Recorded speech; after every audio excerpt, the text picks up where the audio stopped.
Hello, everyone. Welcome to Beyond the Schmoedown, Episode 8. I'm Star Wars competitor Andrew Dimalanta. Episode 8?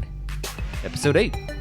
Wow. Introduce yourself, please. Well, I'm Nicki Dimalanta. I thought this was episode like 4 or something. No. Episode 7 was last week with John Roca. Wow. We are talking about the New York event, beginning of season 7, the new era. New era, and what a match it was. Before we get into that, we're going to be sprinkling these in every once in a while throughout the show. We have some call-ins from people, so let's go ahead and get this one. Let's go ahead and get this one. All right, so I'm here at the Schmoedown Live in Brooklyn before the show. It is a crazy atmosphere as always. A lot of the usual suspects of the Schmoedown family. And we're excited for what's to come here live in Brooklyn. This is Billy, your on-site reporter. That was Squadron Officer Billy Belford. Billy Belford. What a fucking our baller. on-site correspondent. Just getting in, like we've said it before on the show. If you haven't not gone to a live Schmoedown taping, what are you doing with your life? If you're a fan, you have to experience this. We've been to several. Well, we've been to 2.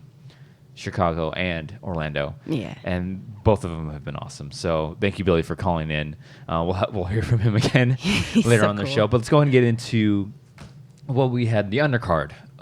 Yes. Dastardly Drew Guy, the Schmoedown competitor, formerly known as Dastardly Drew Guy, against the Debonair. The Debonair. Spoilers, of course. We were talking major spoilers. And this is how we're going to sort of treat all these live events, just so the general public gets a chance to see the matches as they come out, and then we're going to talk about it. So it's not like we're going to try to rush out to get an episode up like the day after. Yeah, because everybody's still pretty sensitive about spoilers. Yeah, even though there's an official statement saying everything except for the Facebook group has a 24-hour.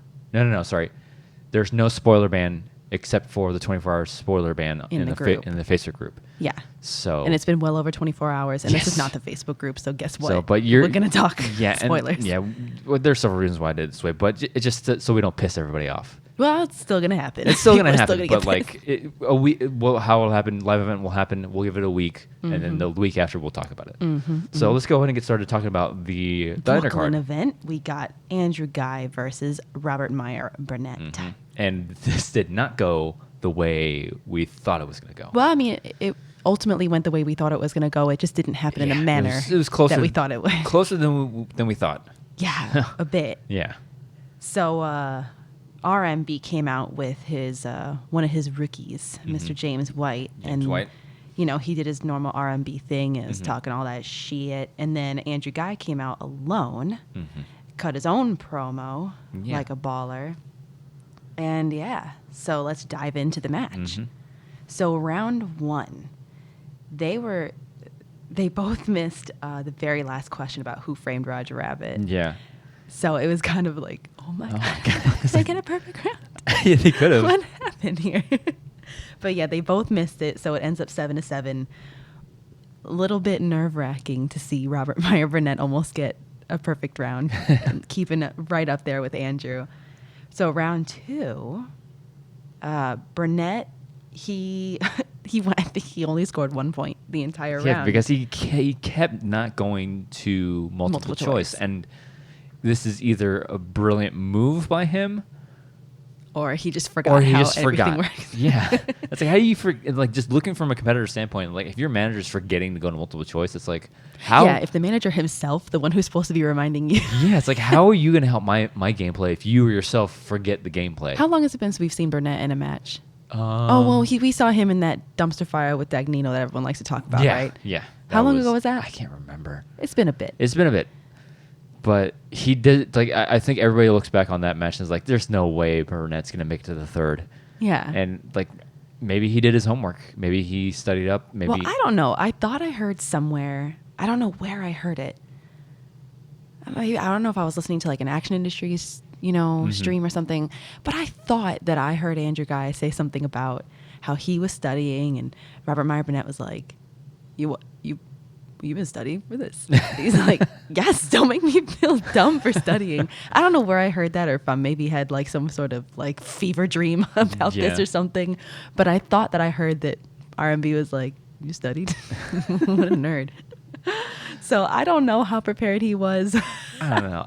Maybe he just puts on this front, or maybe he was just like wildly unlucky this last match where he got all these questions that he didn't know, because he's in the business. He's an actual producer, and you have to know film if that's the case. So maybe he just got lucky this time around with the questions going his way. Yeah, and he didn't have. We're only in round 2. I mean, it's halfway through, but he didn't have like a stellar match. Yeah. It was just shocking that he knew he didn't get. Yeah, I think everybody's just comparing this match to his last match, and it's like, wow, I'm surprised that based on his performance. Yeah, and he's a former champion. It's not like he's some shitter.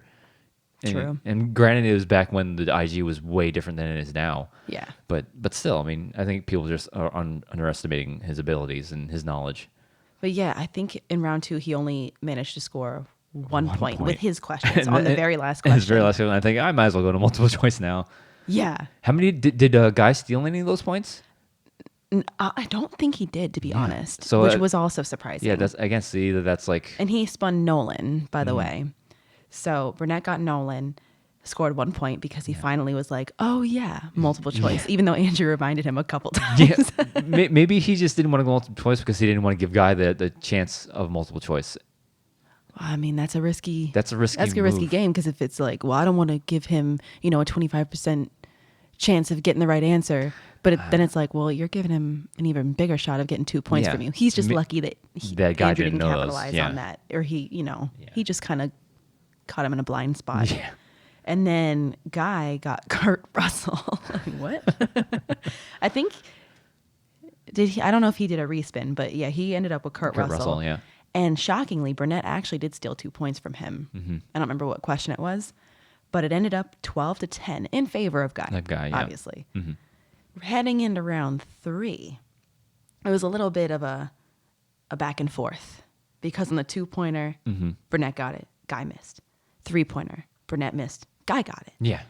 But then the 5-pointer, Robert Meyer Burnett, he just couldn't get it. Couldn't pull it. Yeah.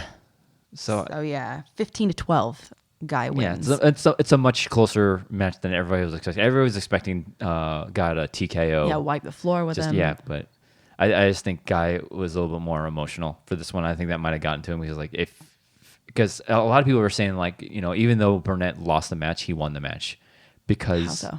Because looking at this, because he's a manager, I think he had to just at least make it close.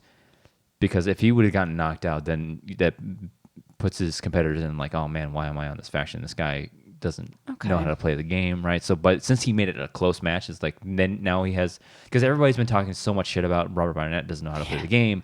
Robert Barnett has no idea what he's doing, and he took a lot of risks in the draft, especially with his second round pick with James White, a rookie who's no matches to his name. Yeah. So if he would have gotten completely smoked in this match, then you look to that decision of getting a rookie competitor in your second round, like, all right, this guy clearly has no idea what he's doing, and he's just rolling the dice. Yeah, still on the fence about how much he knows. Yeah, still on the fence. But now that he made it close, because everybody's expecting him to lose that game big. Now he made it close. He made it to the third.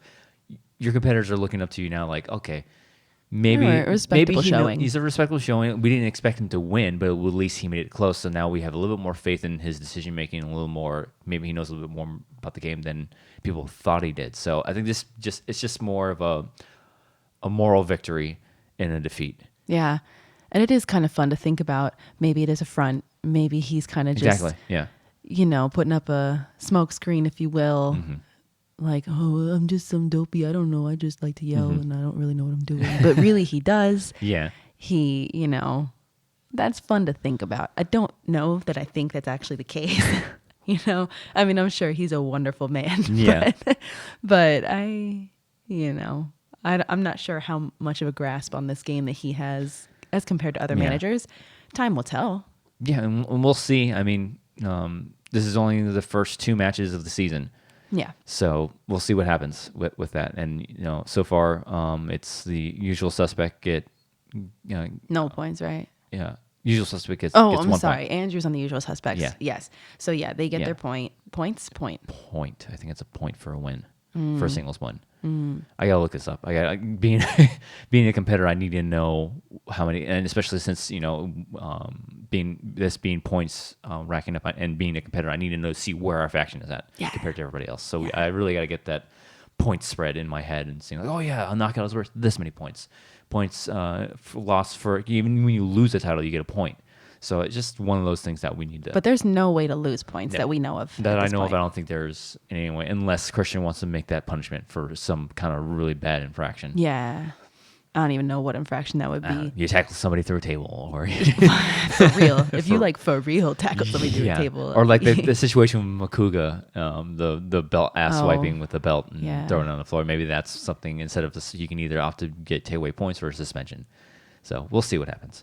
Yes. But yeah, one thing that we mentioned at the top of the show that to note is Andrew Guy is no longer the dastardly one. Yeah, that's right. He's Debonair Drew Guy. Debonair Drew Guy. Debonair, sorry. And Debonair. he kept on saying post-match interview, he kept on talking about respecting the game. Yes. That was like his big thing. Mm-hmm. And now he's saying that, he's kind of talking about how R&B is all about him and made Andrew's retirement all about him and this and that. And Guy was going on and on about, well, I did this for you guys, the fans. Yeah. So quite obviously, Andrew is setting himself up for some sort of a face turn. Face turn. I don't see him going full baby face. But yeah, and I've been hearing, because I've always been saying like anti-face, but apparently the actual term is tweener, which I like. I like anti-face better. It's a little bit more like anti-hero type of thing. Tweener. I'm gonna keep using the word anti-face. I'm never gonna use the word. Yeah, tweener just sounds, because you apparently you bounce back and forth between heel and face. Ew.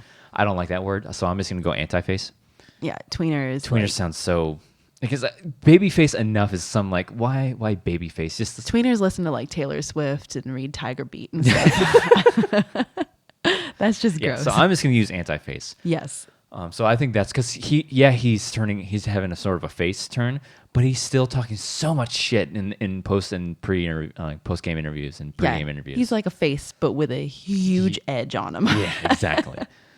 But I like it, Debonair. Yeah. And looking at this story wise, and just looking behind the scenes type of stuff, it's like I'm wondering like, was his retirement totally his decision, or did Harloff kind of set this up for story?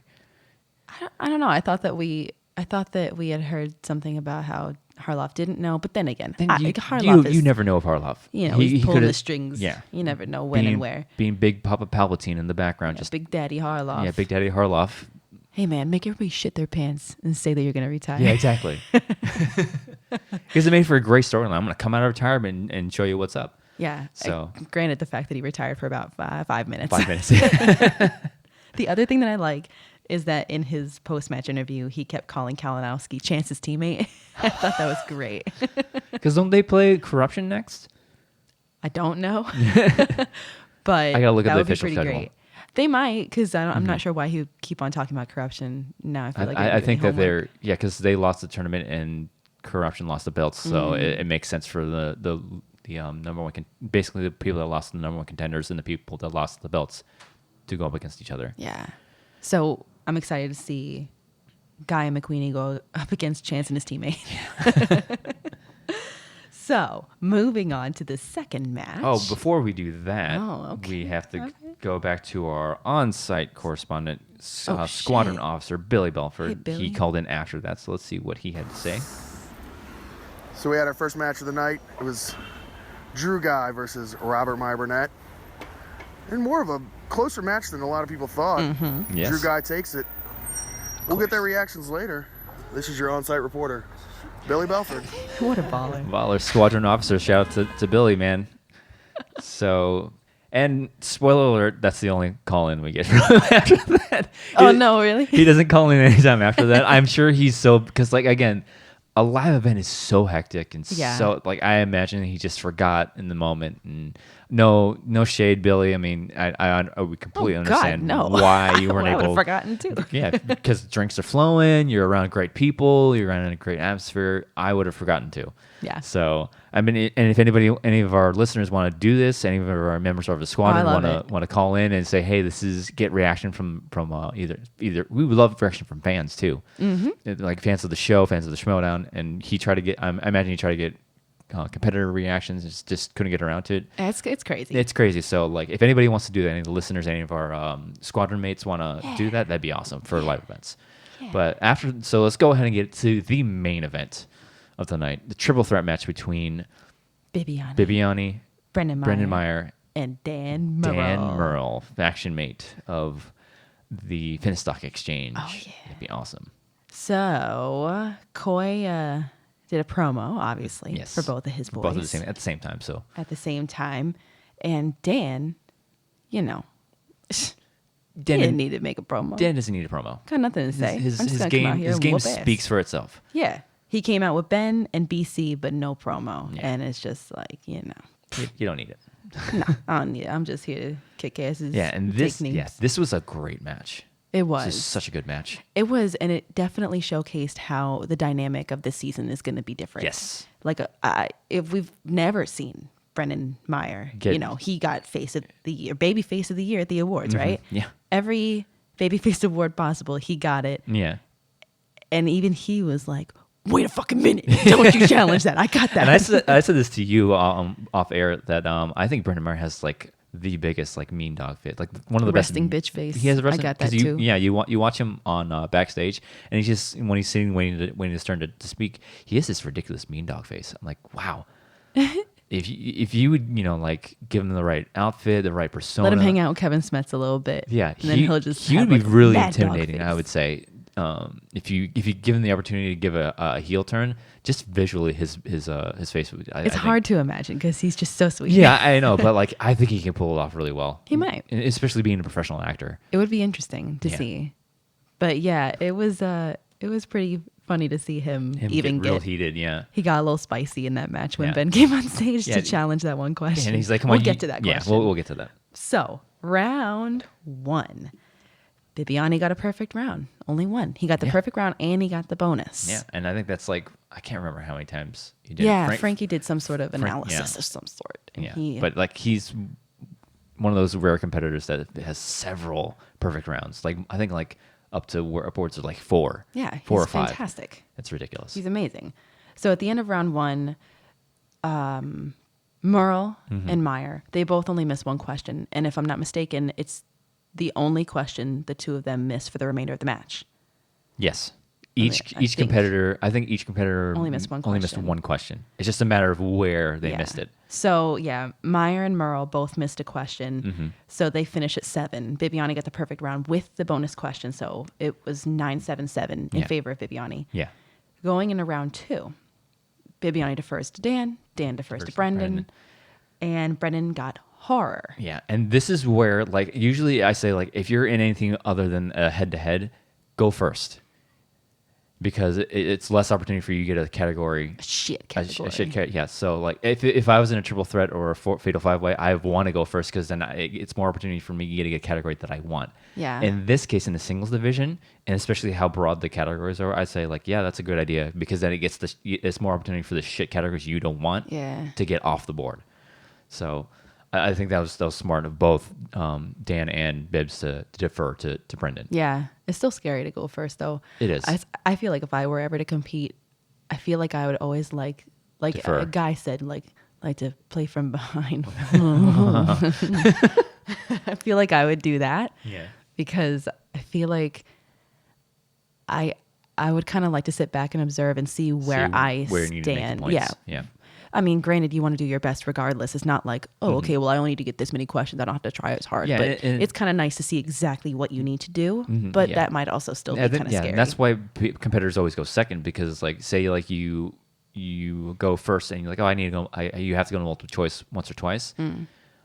And like if you go second, then you see like, all right, so I need to make this many points because they went multiple choice twice in that round. So if I go multiple choice here, it really doesn't hurt me. But say like the person before you goes perfect, And it's like, all right, so it's more pressure on me now to go perfect. So you know where you stand. It's a double-edged sword. Yeah.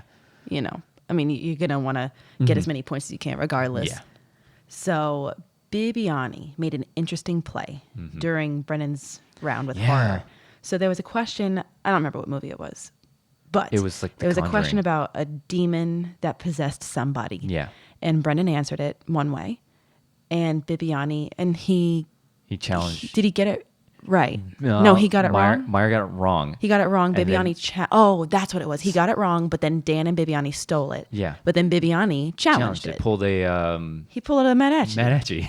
No, no disrespect. Sort of. And this is where it's weird because Bibiani and Meyer are on a team together. So is he doing this to help Meyer out? Because it's to gang up on Dan. To gang up on Dan. I'm assuming that's exactly what he was doing. And we'll get to this later, but it ended up sort of biting him in the ass because a bit. Because if he had not gotten these points, I think Meyer would have been eliminated first.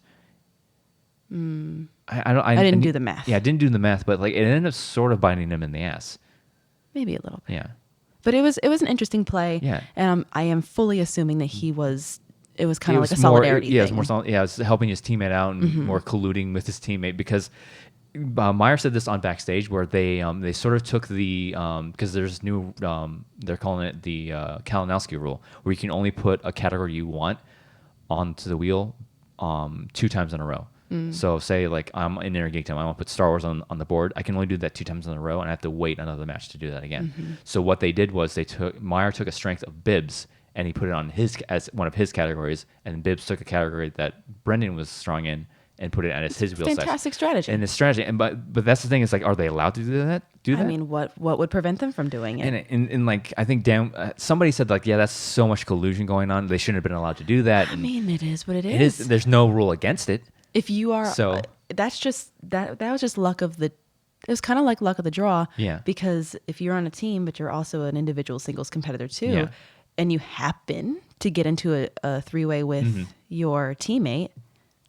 Why not? You're going to use what you got. There's no rule, and I think that was a brilliant move because then you bend the rules to your advantage, basically, so you don't waste a category you want. Yeah, they didn't do anything wrong. Yeah, it was so I don't think it's a matter of that was collusion. Yeah. No, so like it was just luck. People might have a problem with it, but like if there's no strict rule against it, you're not doing anything wrong. And another thing that I got upset about was the swearing rule. How Bibbs dropped the said a no word. He dropped an F-bomb. Okay, yeah. So that did happen. He said the fuck word, and then I remember I sent out a tweet, and I was like, "Hey, he should lose a JTE because he said a no word." Yeah. And somebody responded to my tweet, and they were like, LOL. They got rid of that rule. Yeah. Where did they say this? I don't know. That's my problem with it. If you didn't make an official statement in either the Facebook group or on Twitter or like during a show or something, SEN or something, or backstage, they said something. I didn't hear any. I watched both of those shows on the regular. I might have missed it, but you need to make an official statement. Then that was my problem with it because this is the way the season 7 is changing, it's the new era. This is a legit sport now with drafting players, adding points, and you're competing for something. So if we're going to treat this as an official sport, you need to make official statements. I just wonder, assuming that it is not true that they they threw that rule away, assuming that rule was in place, I wonder if everybody just forgot because it was so new. I was expecting Bateman to challenge that, to jump on that. You know. I guess they might have made a statement backstage saying, "Hey, we're getting rule." But if that's the case, you need to let everybody know, fans, competitors, managers. So I bet they made some kind of statement backstage like, "Hey, just be mindful of what you're saying. We're not going to penalize you anymore. We're taking that rule away." But to let everybody else know in the audience, just because if I was in the audience, I would have been like, certainly like, hey, because I'm faction mates with Dan, and I want to like take any advantage possible. If I was in the audience, then I would be like, hey, he should lose a JTE. Oh, yeah. And if the audience doesn't know, then you know what I mean. Yeah, so that was an interesting moment. Interesting. They needed had they made an official statement about it, I wouldn't have been as upset about it. Unless we just missed it. Yeah, unless we just missed it, which is also a possibility. That was my little problem with it. So yeah, not that it would have, it wouldn't have changed the outcome of the game, but. Like you said, if we're going to treat this as a real sport, then we're going to have to uphold all the rules. Yeah. Yeah, and all the time. and let us know if it's not a rule anymore. Exactly, because Harloff did call him out and be like, "Hey man, Hey, those man, kids." yeah. I'm just shocked. Like I said, I'm just Yeah, shocked and that Ben didn't say something, something. unless there was something that we missed. Yeah, they might So- either we missed it on an SEN or backstage, or they made some kind of they told everybody backstage. Yeah, because that was my first thought when he said it. I was like, whoa, "Oh, okay, well there goes the whoa, JTE, that's right?" an automatic JTE. So I don't know. That was my only problem with it. I don't have if they did do away with the rule, I don't have a problem with that. I just have a problem with them not officially stating it. Yeah. Okay, so my question, because I don't actually remember when Bibiani challenged that question. So Yes. he, Brendan went to multiple choice. Yes. Then Bibiani and Merle stole it. Bibiani challenged it. The challenge was upheld. Upheld. And he got a new question. They threw that question up because it was muddled. And Was then, the new question? So okay. Yeah. So the new question he got, that was the other heated moment, was that he was like, "Well, I gotta be honest here. I already got this question," and that's when Yes. Ben just pounced on the stage and was Yeah. like, "What the fuck?" Yeah. But then Harloff- Brendan was like, "Hey, listen, Yeah. Harloff said that we're recycling questions." Yeah. The thing that I just thought about that I didn't really think about at the time was, if you're going to throw out a question that he went to multiple choice on, should you only be eligible for your multiple- second question to be 1 point? No, so here's the thing. So say he knew the answer to that. That makes sense what I just said? Yeah. Okay, good. So they threw the question completely out. The problem the problem wasn't that he didn't know and went to multiple choice. The problem was the question was a bad question. I guess. So had he not been asked that question and asked a different question, he still would have the opportunity to get 2 points instead of going to multiple choice. Does that make sense? Yeah. So I just feel, I don't know. I just thought it was. so the problem kind of odd. the problem with the challenge wasn't the fact that he went to multiple choice, anything dealing with that. The problem was the question itself. Yeah, So it but the shouldn't fact of the matter is that he went to multiple choice. Had nobody said anything, it would have been a 1 point 1 point question. So I just, I see what you're saying. Yeah. But again, I think the problem wasn't any situation dealing with multiple choice. Yeah, it the was problem just was the the question itself. So it should have been asked in the first place. Well, fine, I guess. So yeah, he got the new question. Yes, but yeah, that one moment where Myers getting heated about, and he kept saying something about The inner geekdom category. kid in your goody Kim category. So if nobody knows about this, is the fact that Meyer got heated because he didn't know that you could put inner geekdom slices Now, where on the did wheel. you hear this? How do you know this? This is in backstage. Okay. So backstage, he elaborated and as a competitor, you give your manager, say, hey, I want these 2 slices on the wheel, because you're allowed 2 slices that you're allowed to request. And Dan, going into inner geekdom, says, all right, he asked Harloff, is it okay if I put an inner geekdom slice on there? It's like, yeah, there's nothing against the rules about it. A slice is a slice. A slice is a slice. You can put an inner geekdom category on there. And Meyer said, like, wait a minute, I didn't know that you can do this, and because the official rule book hasn't been put out there anymore, so nobody knows all the rules just yet. So Meyer thought it wasn't right to put an inner geekdom slice on the wheel because it's not an inner geekdom match, when there's nothing against the rule saying, again, that there's nothing against putting inner geekdom slices on the wheel. Well, I mean, to play, I don't know if this is devil's advocate, but to argue against Brennan's point for fun, I mean, it's still a movie category. Yeah. It's still in the world of movies. Yeah, and I think the only problem Brendan had with it was that he didn't know that you can do that. I wonder, which I understand. Yeah. And he has every right to feel that way. But I wonder if he would have done one too. He said that there was a new category that he wanted to put on the wheel. A new category or like an inner geekdom? No, a category? new, like one of those new slices. One of the new ones. One of the new ones. And I can't remember why he said he didn't end up doing that. But yeah, that's why he got heated on it. And that was a great strategy by Dan, because he wasn't expecting to go into singles this soon.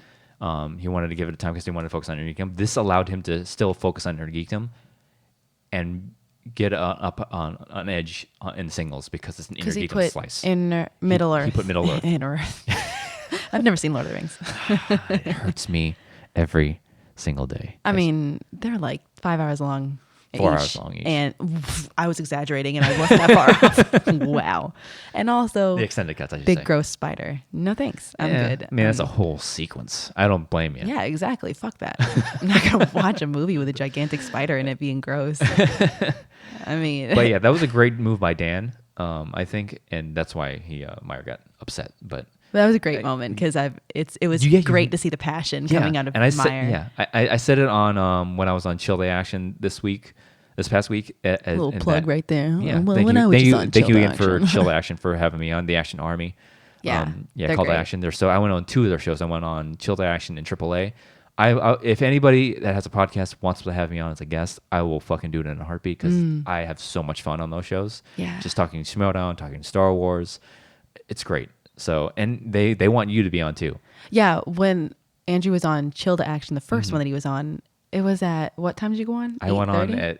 at 9:15 our time. And I was already like getting ready to go to sleep. I had work the next day, so I was definitely in bed. For those who don't know, Nikki is the breadwinner of this family, or breadwinner. Bread maker. What I don't know. Breadwinner. I bring home the bacon. She brings home the bacon. She makes far more money than I do. I work from home and I raise our child. Not that I don't contribute to this family, money wise. I do He's a work full stay-at-home time. I daddy. stay home. I am a work from home dad. A Not work stay from at home home dad. daddy. I still work, but she makes most of the money, so she has to go to bed early and Yeah, go to because work. I want to be sleepy at So work. that's why she wasn't on. So I was in bed. But when he was on AAA, what does that fucking stand for? It officially, I think it's Action Army No, Asian. What? Because it's an Asian themed show. Oh, Yeah. I didn't know that. Yeah, it's an all Asian show. That's Well, why they had then me that on. makes sense. Well, then I shouldn't have been on it. So. No, but they want to have you on Chill, and they want to have you on Ladies Night Oh, because they have hell like yeah. a semi. It's not a regular show, but it's like I think it entails it's an all lady show where they talk about Schmoedown. I guess I don't know. I I'm haven't down. watched. I'm a lady and I watch Schmoedown. So yeah, so if I'm the down. Action Army is listening, she's down. Hell She's yeah, got to I'm figure down. out scheduling. Of course I'm down. I just can't be sleeping when you want to go live. Yeah, but okay, so tangent.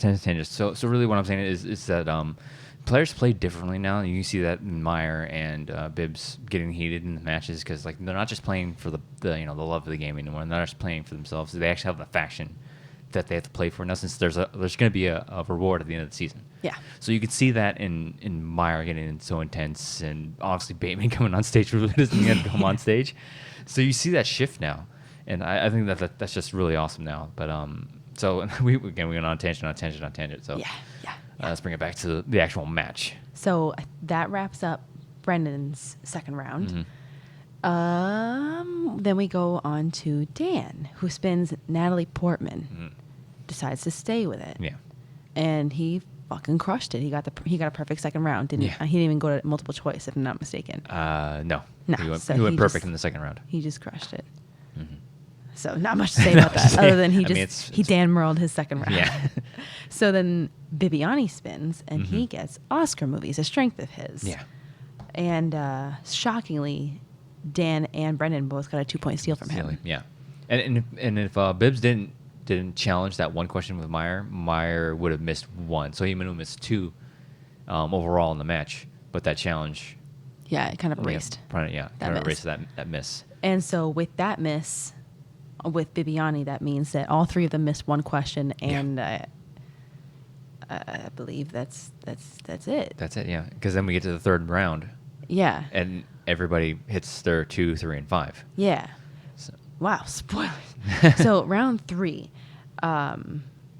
another dramatic challenge. This one I think is probably the one that made me Yeah. go, oh, okay, Yeah. okay. It was Dan's 2-point question. Yeah. It was a Jurassic Park question about Richard Attenborough. Dino DNA guy, Yeah. right? So yeah, Richard Attenborough. Dan answered Sir, and Bibiani challenged that it should be Lord. Yeah. And that's just That's semantics. semantics. I And mean, he got the first and last name. yeah, I think that's just Bibiani either trying to get under Dan's skin, which it did, It did. or just grasping at straws. Because that's just the kind of things that when you get to these tight matches where you have to like at any point You gotta like, take whatever chance take whatever you can chance get. you can get. Just challenge just for the hell of challenging it. Maybe it'll go in your favor. He probably thought he saw an opportunity and said, "Hey, Yeah. I at least better just throw my hat in the ring." And it did it. That ended up getting under Dan's skin, but in the complete wrong way, I think. Yeah. Because you heard how like angry Dan was at that challenge. He's like, "Come on, Oh, really?" yeah. You could see it. He was And pissed. He was very pissed, and I think that was the wrong move on Bibbs' part because Dan was angry at that point. Yeah, And I angry don't- Dan. Angry Dan is a dangerous scary Dan. Dan. Yeah.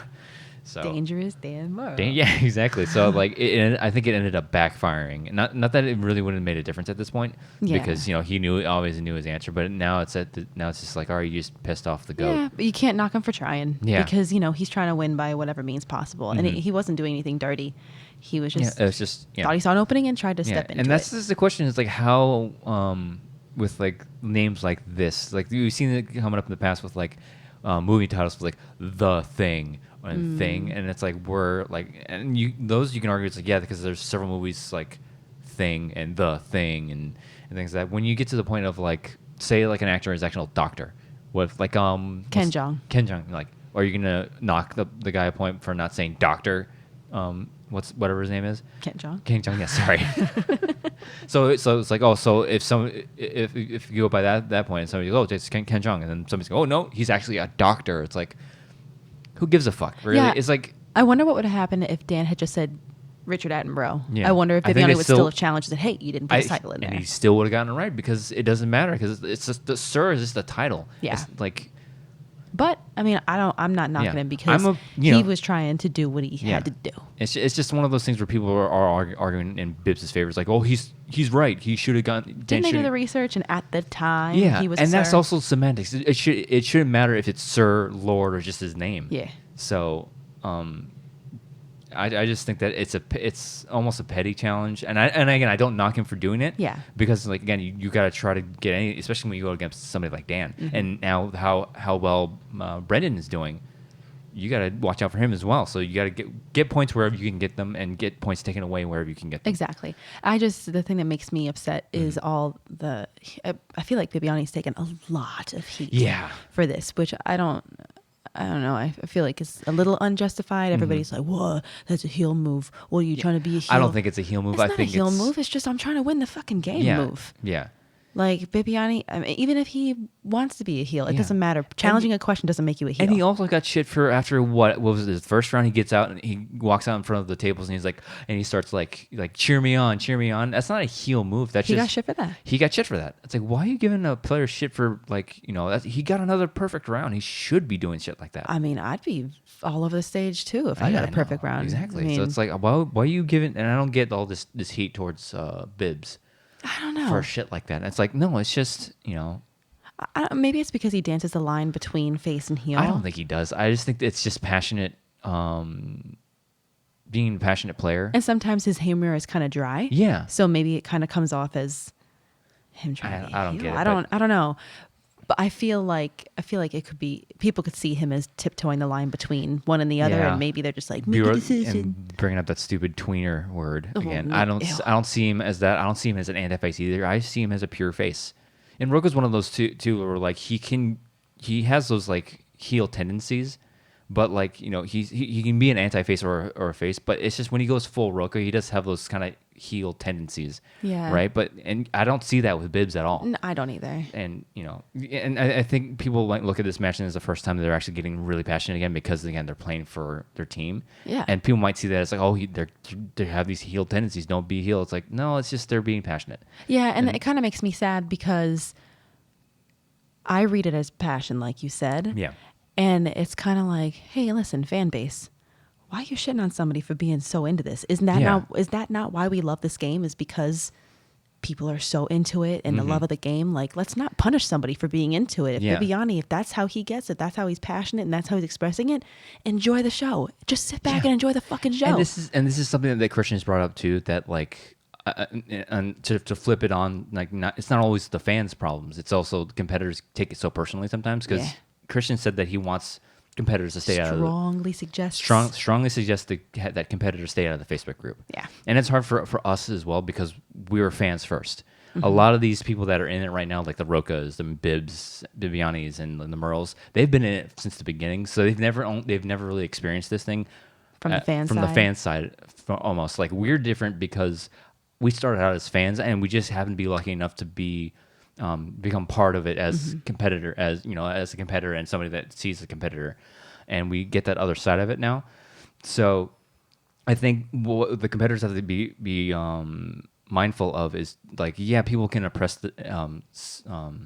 like say their opinions on the Facebook group, and this just don't take it personally, because I think Harlow put it really well that if we're going to treat this as a sport, like true sports, and I can see this season is that one turn that Harlow always wanted to being a complete sport, and especially now that everybody's competing for something down the line, is that this is what happens in sports.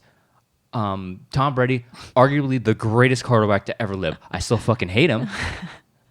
But he still acknowledged. I still acknowledge that he is the greatest quarterback to ever play the game.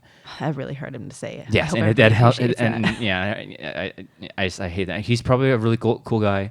He's really a really good guy. He's probably a really nice guy. I just hate him because he wins so fucking much. and people and fans in this movie Schmoedown should be able to say shit like that. Yeah, they should. That's part of the fun of the sport. That's part of the sport now. As long as you don't cross the line. Yeah, exactly. Because I feel like a lot of people are like, yeah, man, fuck Tom Brady. And that's funny and all to say. Yeah. But you should not be in the Facebook group like, man, fuck Dan Murrell. They hand him all of his matches. Yeah. Like, you don't do that. Yeah, you just don't say that. So keep that kind of shit inside your brain. Yeah. And if you really do think that he's being handed matches, maybe just think of a different way to say it. Yeah. Be more respectful about it. Don't just be in the Facebook group trashing people. Yeah, because the one unique thing about the movie Trivia Schmoedown, you have a direct line to competitors, and I think that's so awesome. Coming from a fan perspective, if I could say something about Rachel Cushing, like, hey, I think Rachel's the best of all time. I love Rachel Cushing, and to have Rachel come back and comment on it, like, oh, thank you very much. I work very hard. That's huge for a fan. That's like, oh my god, Rachel reads my comments. Yeah. But on the same side of that, if I come in there and say, hey, fuck Mike Kalinowski, I fucking hate his guts, he can see that and he can reply to me. And so you just got to be mindful of these things. I think. And mindful of the fact that at the end of the day, it's people. This is people with feelings. Yeah, exactly. And if you don't like Mike Kalinowski or whoever, just be respectful about it. Just be like, hey, man, I don't really know what you would say. Yeah, just keep it to yourself. I mean, if you're going to comment in the Facebook group, keep it to like gameplay, like try to keep it to gameplay. It's like, I don't think this person as good as everybody says is because this and this. Yeah. And say their record doesn't reflect it. I think they don't perform under high pressure. Just keep it to gameplay. Don't make it like personal. It's gonna get that way though. It will. Because with all these big personalities coming in, people will talk about personalities. Yeah. And I think you just have to realize that again, if you don't like the person because of like their shit talk, or like Andrew Guy would be a perfect example. This went the heel Andrew Guy. It's like, hey man, fuck that guy. He says so much shit. Recognize that again, it's theatrics mixed with sports. Yeah. So recognize that it's a character. The line gets blurred. The line gets blurred, and if you can't see that, then like maybe you really shouldn't be watching this and just stick to criticizing the trivia and not so much the story aspect, because everybody loves the Schmoedown for different reasons. I love it all. I love everything about it. But some people just like the trivia, and they're not so much into the cutscenes and the characters. There definitely are people like that. And there's people on the complete opposite side don't give a shit about the trivia. They love the stories and the characters. So it's like, I don't know. Or just maybe think about what you what you type in before you click send. Because I do agree with Christian that competitors shouldn't take things so personally. But also, I don't want to see competitors not interact with the fans, because that's a unique thing that the Schmoedown has. And it's also like I kind of referenced it before. There was a post. I don't remember the guy's name, nor would I even say it if I did remember it. But there was a post from a guy who did say, he didn't say fuck Dan Murrell, but he was like, man, they just hand Dan Murrell matches. Yeah. And he kind of went off on a rant. A little bit of a rant, and it was kind of ignorant. And Dan Murrell steps in and he's like, oh, they handed me my free-for-all win. They handed me my number one contender. They handed me my belt. Like, and he put him in his place. Yeah. So, if you're going to come out, talking big boy shit. Make sure you know what you're talking about. Someone's going to come check you, whether it's another competitor or the competitor themselves. I mean, you're welcome to say your piece. But you might get called out for it. Yeah, just be mindful of who you're talking about and how you're saying it. Just write it with the thought of, hey, do I think I would say this to their face? Yeah. If I wouldn't say this to their face, maybe I shouldn't post it online, because there is the very big possibility that they are going to see it. So you might as well be saying it to their face. Yeah. So if I wouldn't walk up to Mike Kalinowski and say, man, I fucking hated that promo you cut before that match. If I wasn't going to say that to his face, maybe I shouldn't put it in the Facebook group, because he's probably going to see it. I mean, maybe you could say that, but in a loving way. It's like, man, Yeah, that's you know what different I mean? too. Yeah, so it's like Because just be mindful people of- bust balls in Yeah, this you can bust in this balls. fandom all the time. Yeah. And it's everybody Just, busts balls. just realize, like, remember, like, how you say it and who you're saying it to. Just remember that there's people behind these personas. Yeah. And, you know, if you don't want that being said about you, just think about it that way. Treat people how you want. Exactly. I mean, it sounds cliche and, like, you know, whatever, but, like, that's really what it comes down to. Yeah. Because, you know, I've experienced that already with people saying certain things about me, and I'm like, God, I really don't agree with that, but, like, maybe that's the way people see my gameplay. So it's just it happens on both sides. Maybe I shouldn't take things so personally and, you know, get thicker skins, because that's gonna have to end up happening down the line anyways. So anyway. so back to the match. So Sir Lord Richard Attenborough. So then Dan, you know, he gets his nobody misses anything in the third round. So Dan gets his 2-pointer. Mm-hmm. Bibbs challenges it, gets overruled. Yeah. We Rightfully continue. so. Bibbs' 3-point question. I wrote something here. Oh, okay. So his 3-point question was some kind of question about, like, an actor who is rumored to play a role. Yes, that's another thing. And Ben challenged it, if I'm not mistaken. Yeah, because he said it's more rumors and it has really nothing to fully do with the movie. the movie itself. Which, and I agree with agree that, with. and I think Christian agrees with it too. That that he's trying to not have these questions come up anymore. Yeah. It's just that it's hard to keep track of them because there's so many fucking questions. But it did get overruled. It did get overruled because it led back to the movie. Yeah. And I think it was well known enough that, you know, if you go deeper into the movie itself, you're like, it's a piece of trivia that has happened with the movie. But in the context of how the questions that have already been asked in the movie Trivia Schmoedown, it doesn't really fit. You know what I mean? Because it's not an actual fact about the movie. And they argued that a question like this that I think could be accepted is Back to the Future. Michael J. Fox wasn't the original person cast as Marty McFly. It was, and I know this is why I can't compete in the singles version. And this is being embarrassing because this is actually an IG question. I can't remember the guy's name, but this guy was cast and they shot scenes with him with this person. So that's a piece of trivia that I think could come up, and that would be valid. But things like this, where it's an actual fact about the movie, it's more rumor. I think all those questions should be like cast aside, because like it's just like, oh yeah, this person, you can make up shit. It's like, hey, I was rumored to play fucking the Bruce Lee in this one documentary film. It's not true. I can make it a rumor though.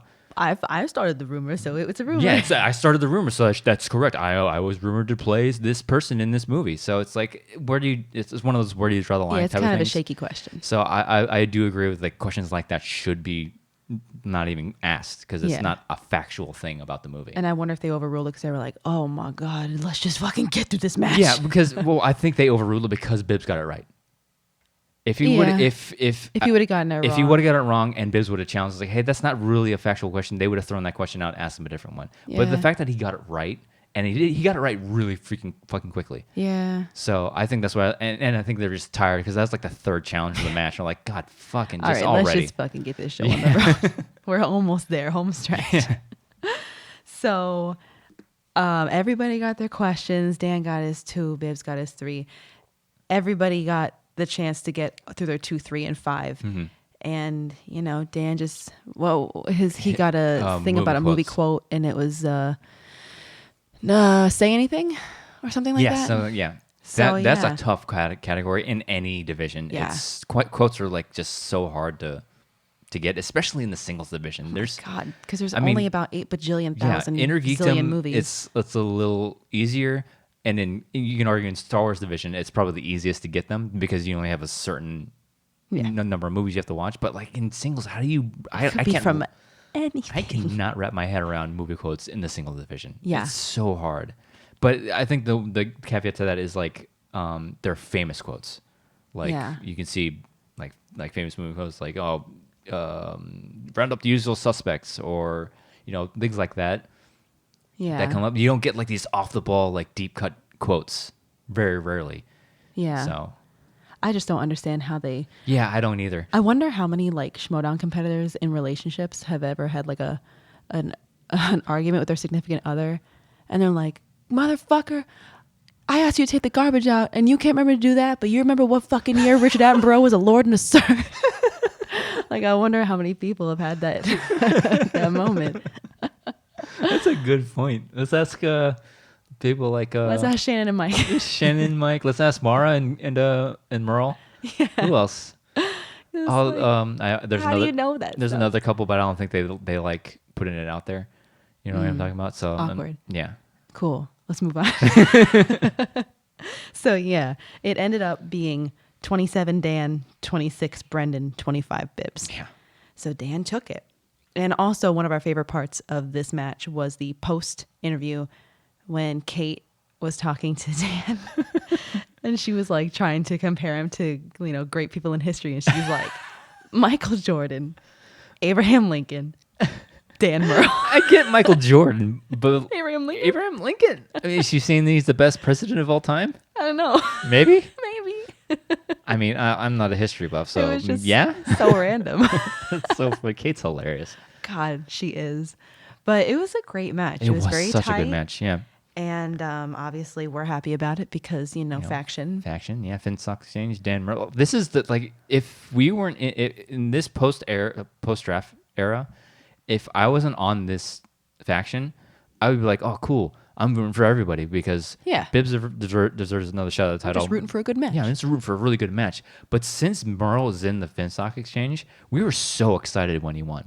Oh, yeah. It felt different. It felt different. Rooting for him. Yeah, and that's what I'm saying. Like, this is going to be such a different year because it's not only a thing for the competitors competing in the match, but it's other competitors that are in the same faction. It's for fans that love different factions.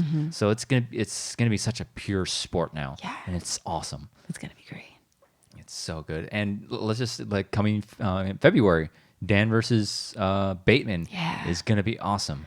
And the belt stays in the faction. Either way, it's great because Ben wins it. Mm-hmm. He gets the defend, and he gets whatever points are associated with that. Mm-hmm. If Dan wins it and takes the belt, you get the points for win. Win and acquiring the belt. Yeah, and the points for losing the belt with Ben. What? I think you get a point for losing a title because you competed in a title match. Apparently, I don't know. I could be wrong. Maybe. I gotta go being in a title match. Yeah, just being in a title match. So I think I need to go onto the website and get that point spread in my head just so I know what I'm talking about. Yeah. Obviously, I wish both of them could win it somehow, but yeah.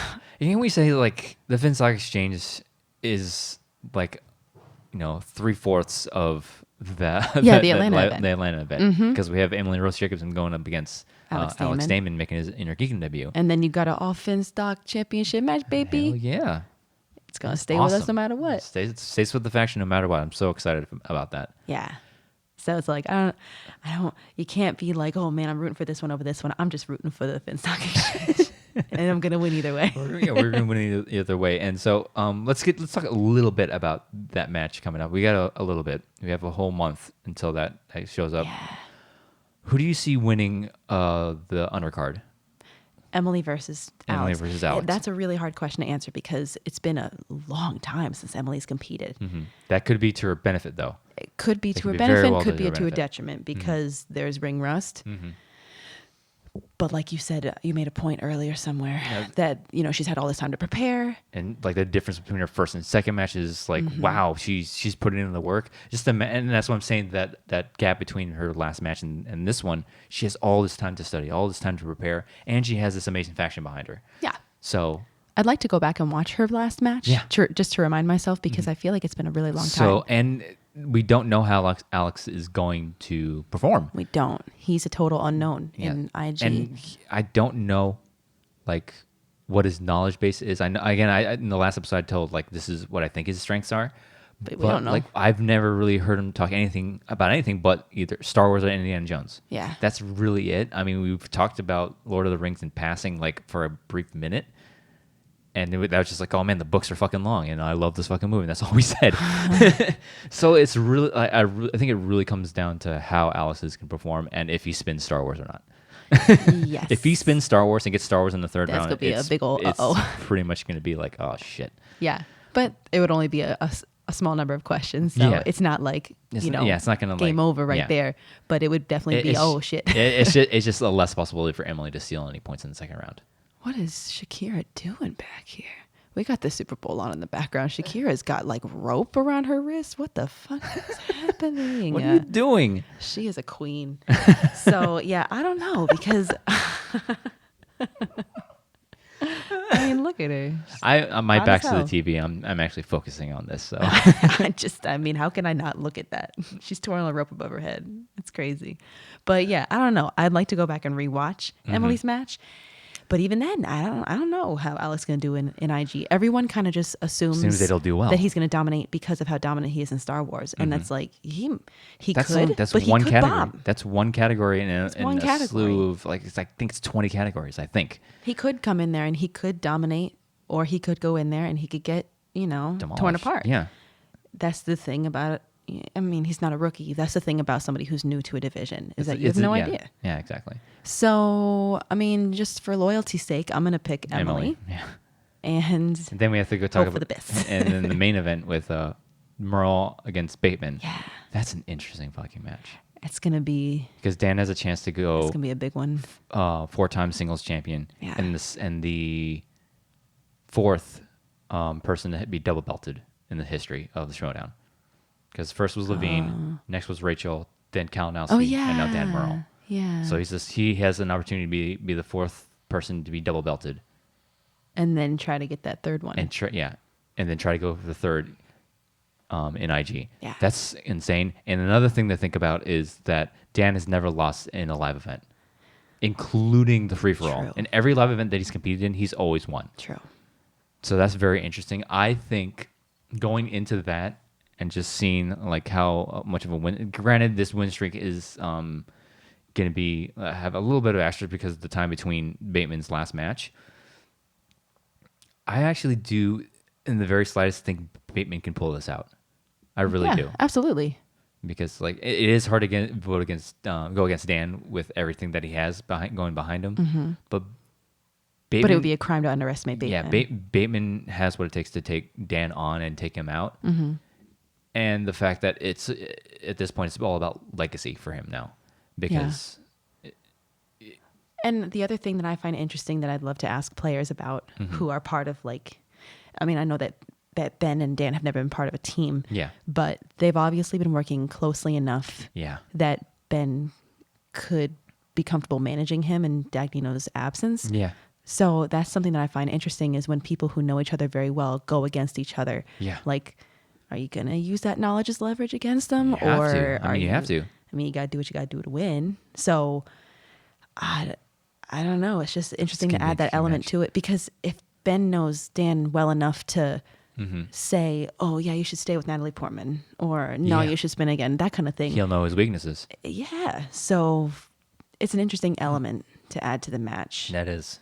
It was a totally other element for Shazam to both be against Dan because it's almost like they could have teamed up.